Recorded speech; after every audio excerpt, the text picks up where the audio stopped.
We want the party to look perfect, Olivia. Your son would just make people uncomfortable.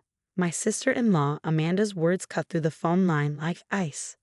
I gripped my coffee mug tighter, watching my 12-year-old son, Michael, through the kitchen window as he fed the birds in our backyard, his motorized wheelchair allowing him to move freely through the garden he loved so much. It's his grandmother's 75th birthday, Amanda. He deserves to be there. I kept my voice steady, but my hands were shaking. The party was this weekend, and we had been planning to attend for months. Look, Amanda sighed, her tone dripping with condescension. I've hired a professional photographer. This is going to be a sophisticated event at my house, not some hospital charity gathering. We can't have him there with all his equipment. It would ruin the aesthetic. I watched Michael laugh as a blue jay landed near his wheelchair, his face lighting up with pure joy despite the tubes that helped him breathe. My beautiful boy, who had fought so hard just to be alive, who had never let his condition dim his spirit. His grandmother wants him there, I said firmly. Have you even asked Margaret what she thinks about this? Amanda's laugh was brittle. Mom's not in any condition to make these decisions. The medication has her confused most days. As her primary caregiver, I'm doing what's best for everyone. Send a card with Tom when he comes. My husband Tom, Amanda's brother, was away on a business trip. How convenient that Amanda had waited until he was gone to make this call. I'll tell Michael his grandmother is too sick for visitors. Amanda continued, her voice sickly sweet. It's better than having him there making everyone uncomfortable. I mean, really, Olivia, you know how people stare. I'm doing you a favor. Before I could respond, I heard shuffling on the other end of the line, followed by a sharp intake of breath. Then, clear as day, Margaret's voice rang out. Amanda Jean Roberts, what did you just say about my grandson? Silence.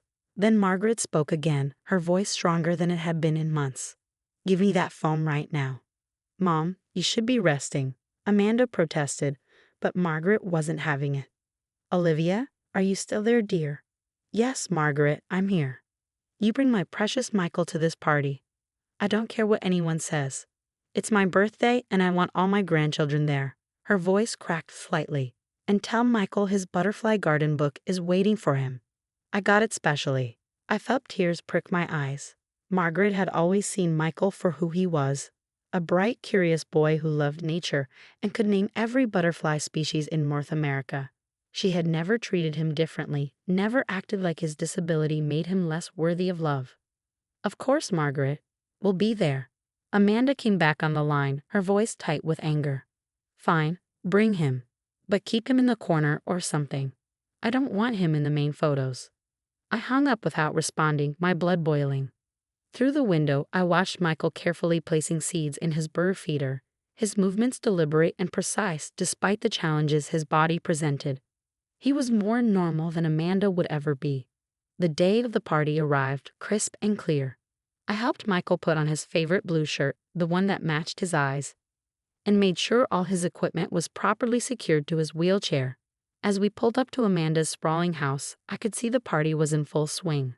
Amanda met us at the door, her perfect makeup doing nothing to hide her grimace. Use the side entrance, she hissed.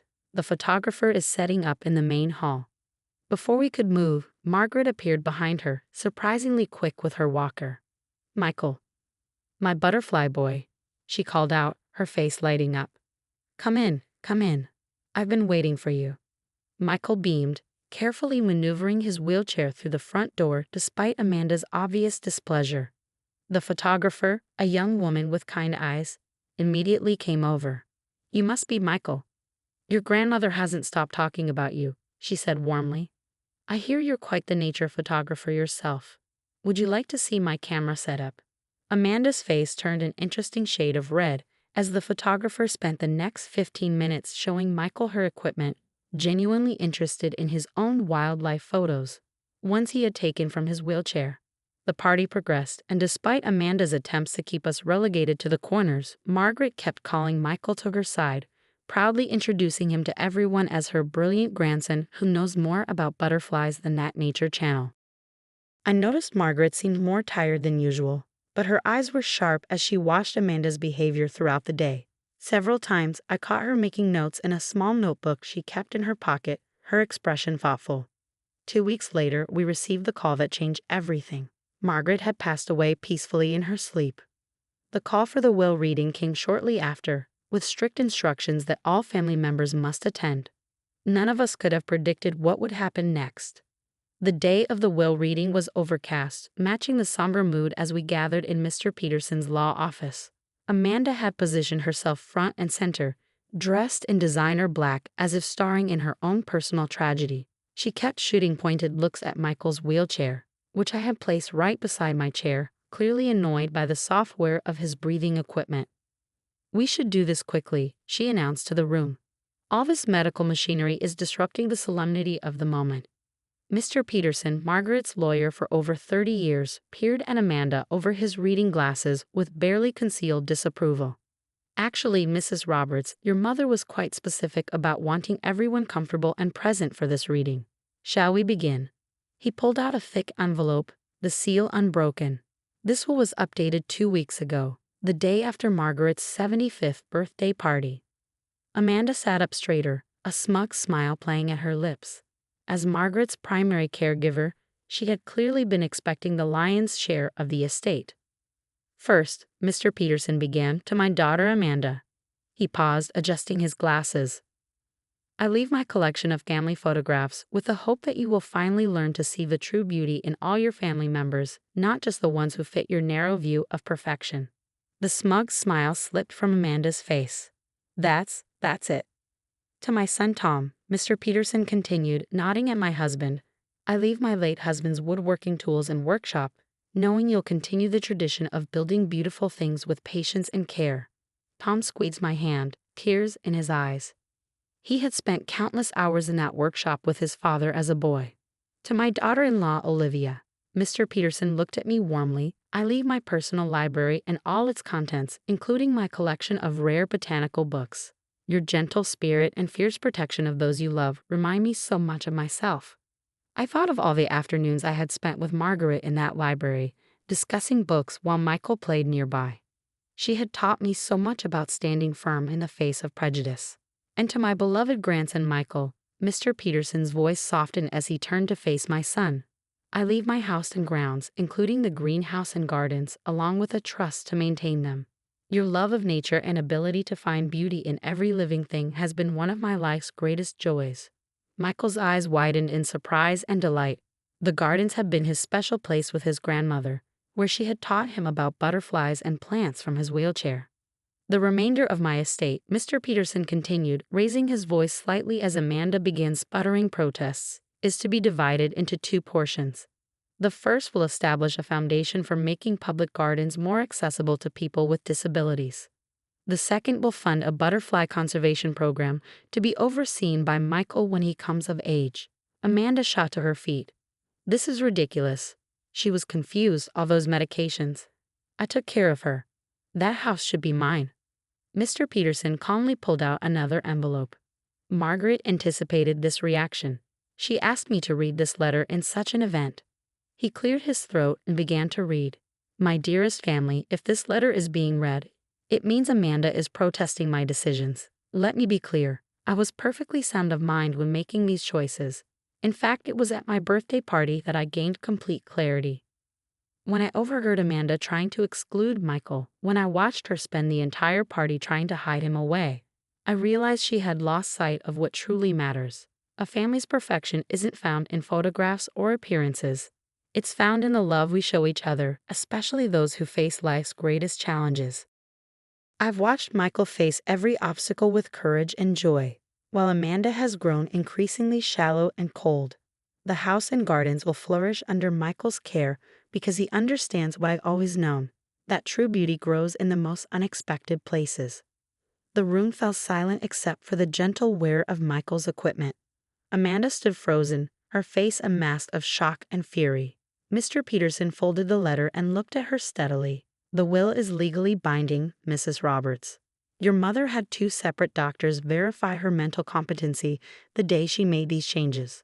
Amanda turned to Tom, desperation in her eyes. "You can't let this happen. It's not fair." But Tom, my wonderful husband, who had been finding his voice lately, shook his head. "No, Amanda. What's not fair is how you've treated my son all these years.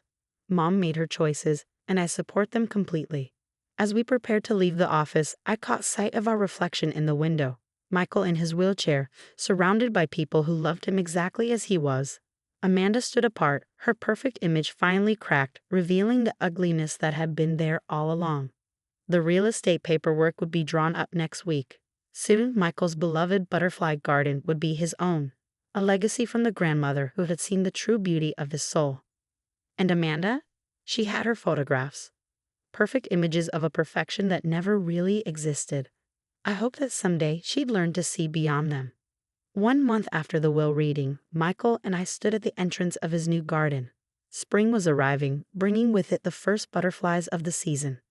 The house behind us was undergoing accessibility renovations. Wider doorways, ramps, and specialized equipment were being installed in every room. Tom had taken charge of the project, determined to make every inch of his mother's home accessible for his son. Amanda hadn't spoken to any of us since the will reading, though we'd heard through relatives that she was reviewing her legal options. When we told Mr. Peterson, he had simply laughed, saying Margaret had made everything ironclad. "Look, Mom," Michael's excited voice drew my attention back to the present. A monarch butterfly had landed on his wheelchair's armrest, its orange wings catching the morning sun. Grandma always said they were good luck. As if to prove his point, more butterflies began arriving, drawn to the flowers Margaret had so carefully chosen and planted over the years.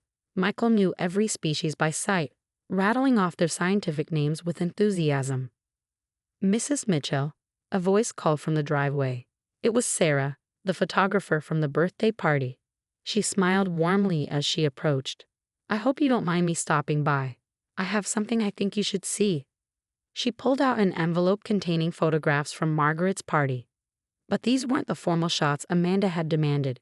These were candid moments, Margaret and Michael laughing together as they looked at a butterfly book, Michael showing another child how his wheelchair worked, a genuine joy on Margaret's face as she watched her grandson engage with other guests.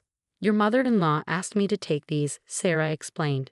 "She said sometimes the most beautiful pictures are the ones that capture real moments, not posed perfection."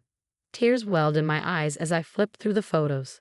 In each one, Michael's medical equipment was visible, but it didn't detract from the beauty of the moments. If anything, it added to their authenticity. "There's something else," Sarah hesitated.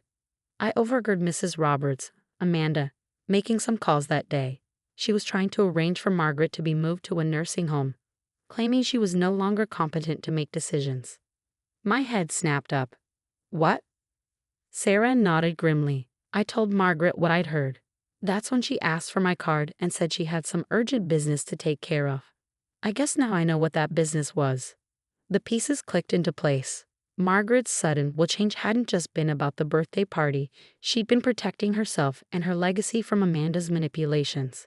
A commotion at the gate interrupted our conversation. Amanda stood there, her designer handbag clutched like a shield, her perfect makeup unable to hide her obvious distress. "I want to talk to Michael," she announced, her voice carrying across the garden. Several butterflies scattered at the sound. I started to object, but Michael touched my arm. "It's okay, Mom. This is my home now. I can handle this." Amanda approached, her high heels sinking slightly into the soft garden path. She stopped a few feet from Michael's wheelchair, clearly uncomfortable. "I've been thinking," she said, not quite meeting his eyes. "Perhaps we could share the house. I could help manage things, make sure everything looks appropriate. You mean make sure I stay out of sight?" Michael's voice was calm, wise beyond his years.